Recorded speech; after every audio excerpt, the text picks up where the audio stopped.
Bonjour, je suis Paolo Dos Santos, conseiller CEP sur la commune de Melesse.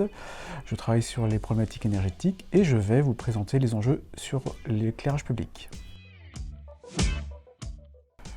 Le bilan du patrimoine communal de Melesse, il comprend le secteur bâtiment, l'éclairage public et les carburants. Et ces trois postes confondus consomment en moyenne près de 2 millions de kWh par an d'énergie, pour une dépense moyenne de 214 000 € par an. Donc quelques chiffres clés sur l'éclairage public de la commune de Melesse. La consommation annuelle en moyenne est de 220 000 kWh par an, pour un coût de 41 000 €. Alors à titre de comparaison, 41 000 €, ça représente 15 € par ménage en termes de coût de fonctionnement. Sur 10 ans, pour l'éclairage public, les consommations et les émissions de CO2 ont baissé de moins 40%, mais dans le même temps, les dépenses ont connu une hausse de 23%, qui s'explique essentiellement par l'augmentation du prix de l'énergie, mais à savoir que cette hausse aurait été bien plus importante si la commune n'avait pas fait ses travaux d'économie d'énergie.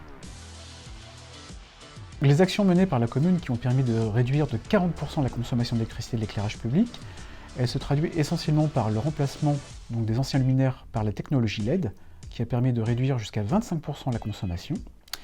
Et l'autre solution concerne les luminaires de type boule, qui sont par définition assez énergivores car peu performantes et aussi engendrent une pollution lumineuse très importante. Et là, les consommations dans certaines rues constatées ont été divisées par 2.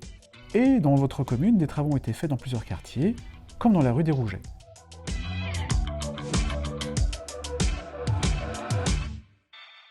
L'autre solution qui s'est généralisée donc sur les collectivités locales, et notamment sur Melesse, c'est la réduction du temps d'éclairage la nuit.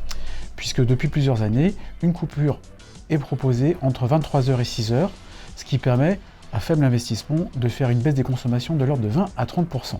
En privilégiant la mise en place de lanternes avec de meilleures performances photométriques et la coupure de nuit, l'intérêt n'est pas qu'économique, il est également environnemental. Ces solutions réduisent grandement les nuisances lumineuses et également l'impact sur la biodiversité.